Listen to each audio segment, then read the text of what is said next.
What if I told you you could build the same automations as Zapier faster with AI and pay 5 to 10 times less? Today, I'm breaking down Zapier versus Stepper and why more businesses are quietly switching. Now, who is this for? If you're a small business owner, a freelancer, or consultant using Zapier and you're wondering why your bills keep creeping up on you, this video is for you.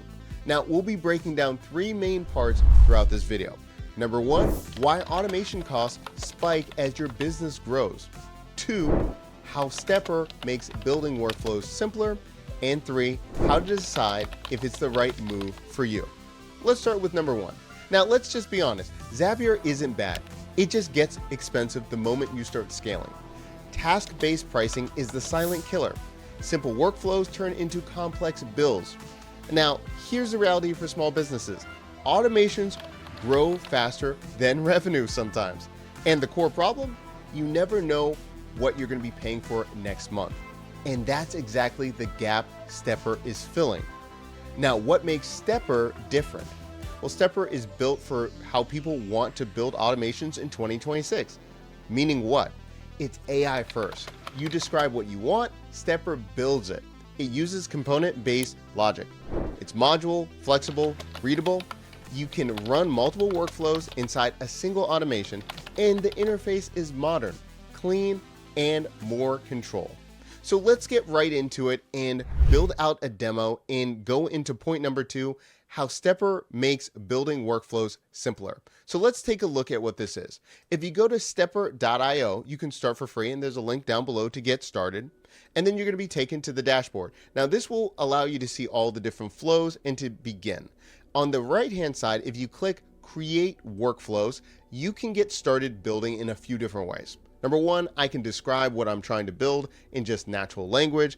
For example, I can say, I want to get notified with new transactions from Stripe in my Slack workspace. I can have that right here. And in natural language, I can say, continue with AI.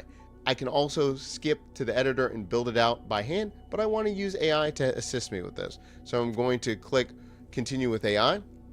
And on the right-hand side, now we have the conversation going as it builds out my workflow. For example, it has what I asked it to do right here, and then it's suggesting what it should do next. For example, adding a Stripe trigger to watch for new transactions. Add a Slack action to send a notification with the transaction details. Now, after I review it, I can then ask, or I can say, yes, that's what I want to do, or I can give it more details or chat with it before it starts building. And if I say, yes, that looks right, then I enter right here, Command Enter. And then from here, it's going to say, perfect, let's start implementing this. And it's going to be asking me to do certain actions as it's building it out for me right here. So I can see step by step what it's going to do. And when it cues me to connect my accounts, now it's going to be building out my workflow right here as I'm watching over it, asking questions or making modifications. But clearly I can just say connect to Stripe account, and then it's going to do the rest for me. Now, that's just one example of the different workflows you can build out. Depending on what you're trying to do in your business, you're going to be able to create as many as you would like right here. For example, I want to be notified when new members are joining my community. It sends me a message in Slack. So depending on what kind of business you're running, you can have all different types of workflows. Now let's take a look at one of the workflows I have on this canvas. Now, the breakdown of this workflow is I need help identifying certain emails that I need to reply to and have an email draft. Bottom line, I get a lot of different emails from potential sponsors, and I need a default email to be sent to them and then some follow-up actions. So let's take a look at what I have done here. So when I get a new email that comes into my email box, I am going to filter it based on a few different conditions. If I'm looking with the subject line that contains paid partnership or collab, I want to then create a draft email to respond back to them. Now, I don't want it to be sent right away. Personally, I want to just make sure everything looks right before I send it, but this cuts down tons of my time sifting through my inbox. What should I respond back to? I have a default of what I should be doing. But not only that, I have a few other things that happen as well. I have all of the emails or all of the different senders from the email that want to do a partnership or collab with me. It's creating a list of them in my Google Sheets, and then I get a direct message on Slack that says, hey Doc, there's a brand new potential partnership. Look at your email to follow up. This saves me tons of time, and instead of having a VA, which I've had in the past, that goes through my emails, make sure that I'm updated with all the things, I have this workflow that does this 24/7 for me. But not only that, on the left-hand side, we have more options. We can go to the component library here, connections, and webhooks. If we look at connections, if we say new connections here, we can see all the different kinds of apps that you can connect to, and the list is growing by the day. So in the comment section down below, let me know what kind of workflows would you like to build out? What have you already built out using Zapier right now?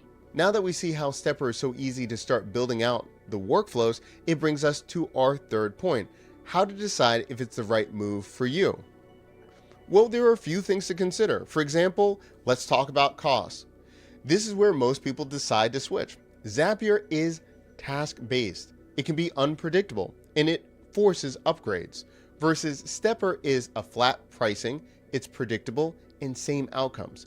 This is perfect for real workflows, especially if you're a small business, you're doing client work, and you have multi-step automations. Now, let's just see what the difference would be by looking at the two different pricing and breaking it down what you need for your business. For example, if you're looking at Zapier, there are a few different plans. You can start for free, but it's highly limited. For example, you have 2-step zaps, and you don't have access to unlimited premium apps. Depending on what type of tech stack you're using, you might automatically have to bump up to the professional plan because of the type of applications you need it connected to. But not only that, if you are not using the premium apps, but simply need webhooks, you still need the professional plan, and that starts at $73 as of this recording, $73.50 per month if you do monthly, or $49 if you do annual. So it's something to consider. Not only that, because it's task-based, if we look over here, depending on how many automations are firing and the tasks you're doing per month, it can also change the price of what you're going to be paying per month.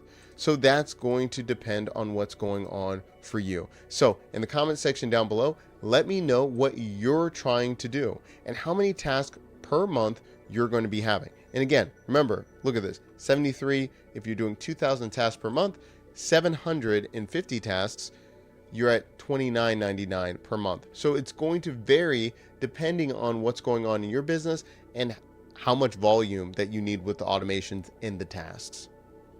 Let's switch over to Stepper.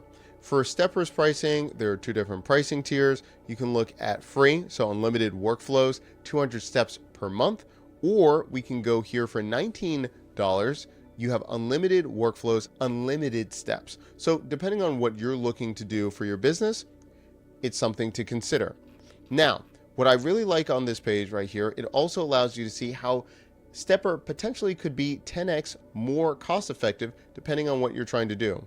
If you toggle how many steps you're doing per month, you can also see the pricing change of what you would be paying on Zapier, Make, or Stepper. So let me know in the comment section down below what you're trying to create. And there are two more advantages with the Stepper pricing. Number one, you can bring your own keys. What does that mean? That means if you want to bring your own API keys, say for instance from OpenAI, that allows you to decrease how much you're spending on AI and email steps.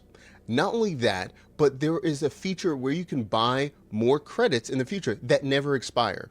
That way, if you scale up or use even more steps, they've got you covered. You've already bought all these steps in advance that never go bad. Now this brings us to our next question. When would I use Stepper versus Zapier? Well, this isn't about replacing Zapier for everyone. You can use Stepper if you want AI assisted builds. You care about predictable costs. You build multi-step workflows and you value speed and clarity. But you can stick to Zapier if you need a very niche integration or you're deeply locked in their ecosystem based on what you need for your business. Now, who should consider switching to Stepper? Well, if Zapier pricing has taken a toll on your business, you should start looking at Stepper as a better fit potentially, especially if you're a small business owner, consultant, coach, or creator. This is a platform that you can be using. Now, I will like to mention, because this video is sponsored by Stepper, that Stepper isn't perfect. Guess what? No platform is perfect. You have to decide what you need for your business and then look at the pros and cons. With Stepper, they are improving every single day, but guess what? There are still bugs. There are still things that they're working on, but that's part of a new platform. But what are the pros of that? Well, you can also talk to the team. You can join the community and they're listening to you. So if you want to change or you're showing how you're using it in your business, guess what? They're open to pivot and make changes based on your recommendations. That's one of the many benefits of trying different platforms and having a great team behind it. Guess what? You've got to decide on what works for your business. But between the cost saving and how agile the team is, that's why I'm using Stepper for a lot of my automations. And if you notice, as I went through the demo, I always want to be transparent. Guess what? I still use Zapier and I use Stepper.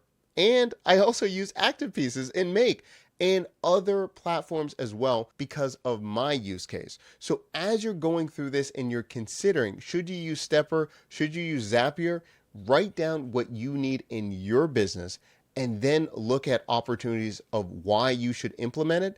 And also, what's the cost of all of these different platforms to use them for your business or for your client? If you want to automate more and spend less, try Stepper today and get 50% off your first year using the link down below. You can build faster, save money, and finally stop worrying about task limits. Now, if you like Stepper and you like this video, please let us know in the comment section down below. We'll consider doing more Stepper videos in the future. And if you like these kind of videos, make sure that you like and subscribe. We do this every single week. I'll see you in the next video.